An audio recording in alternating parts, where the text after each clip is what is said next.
Reach users. Today we're going to talk about the buyer flow, how to take a regular contact, activate them as a buyer lead, so they're showing up inside your lead tables, and then what do you do with that buyer lead? How do you book showings, and how do you kind of let that buyer lead flow through to a final transaction, and how do you track that transaction all the way to passing keys and a final completion? So let's jump right in. Let's find a contact. Casey Hoffenaz. I'm going to search up here in my contacts for Casey. There she is there. And currently she has no lead status. So I'm just looking inside my contact window here for Casey. I'm going to click on Casey and it's going to open up her contact window. Casey's got some addresses here. She has some past transactions with me. This tells me all of Casey's details. I want to go in and make this contact, Casey, an active lead so that I can follow up and monitor her in my leads section over here on the left-hand side. So I'm going to click on Casey, click on edit, and then scroll down to lead type. And I'm going to select her as a buyer lead. And then I'm going to give them a warm, hot, or cold temperature rating. Right now, I know Casey is really active, so I'm going to manually select her as a hot lead. For now, I'm going to leave her seller status off. She's only a buyer. And if I scroll a little further down in her contact window, because I've activated her as buyer lead, I can go in here and select the search criteria so that that criteria can display properly inside the lead table. And so I'm going to say she's looking for another house. I'm going to put a max price of 2.5 million, and maybe she wants to be Vancouver. I'm going to say she wants a minimum 4-bedroom, 4-bath, and about 4,000 square feet. Again, all of this can be filled out custom to your needs. And I'm going to click save.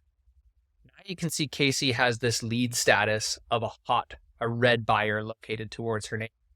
If I select over here in the lead table and I click on leads, I've got the option along the top for buyers and sellers. I'm going to select buyers, and somewhere down here, Casey will be active. So here you can see her here. Casey's looking for a house in Vancouver up to 2.5. So here's where now I can action her as a lead. So I monitor these lead tables on a daily basis to see which buyers do I have in a hot position for new product that has just come on the market. So it's kind of an easy glance. You can see some here I haven't properly filled out, but it's an easy, quick view of who do you have as the most active. And obviously my warm buyers, I'm trying to stimulate and try to get these people up into the hot status. So for now, Casey's a hot buyer, and let's say Casey wants to go and visit some properties. I can select Casey and I can click book event here. This has opened up Casey's contact window again.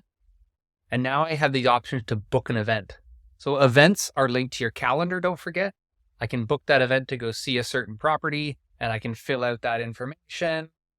Let's first straight be today 5 o'clock for 30 minutes, 5 to 5:30.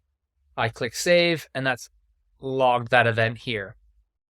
If Casey gets an accepted offer on this property, she liked it, she wanted to write on it, 5566 West 1st Street, I can now take that lead status and move her into a transaction status directly from her contact card. So I'm still in her lead table. I've clicked that. It's opened up the contact card. And now I can click add accepted offer. And that's opened up this other window called add transaction. And down here in the left-hand side, you have transactions sitting here. So now I'm going to add this transaction. 5566 West. Here you go. Here's all the information I've filled out. This is going to be another investment for her. And I'm being prompted with the rescission period. I'm just adding arbitrary information here. Subject period, subject removal period, completion. We'll say in possession a little further along. Go ahead. Again, I'm not filling out all the information here. I'm just doing this to kind of flow this along. I'll close this. Now you can see Casey has a gray status appearing on her when I toggle off. That just indicates in this lead table that Casey has a transaction associated to her. If I want it, you can also filter off, and I could say I want to hide the buyers with a transaction. And so any pending transactions with buyer leads, it just removes them out of your visibility. For now, I'm going to display all mine, and you can see I have 1, 2, 3, 4 buyers with active transactions. Now let's go over to transactions. Click here. You can see under this, so I'm inside my transactions in my progress. So here under conditional sales, You can see I have Casey Hoffman as new purchase, and that's sitting at 5566 West First Street. Nice little spot to view and kind of sort if you have a few of these conditionals. You can chronologically sort these by subject removal dates or rescission dates. But of course, from here, once that date comes along, you can then remove these subjects, and that's going to change the status of that sale from conditional to firm, confirm all the information is correct, and go ahead and click save. Now the final step, that's moved that from conditional to firm sales. The final step with respect to Casey and how this updates her profiles is once that completion date comes along, you hand over the keys, the transaction is complete, you can now complete the transaction. That transaction is finished.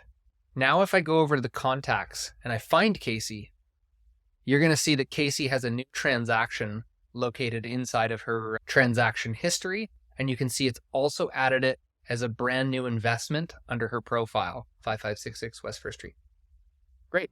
And that's the buyer flow, how you quickly manage the flow of these buyers from a contact to a lead and then actioning them into a transaction.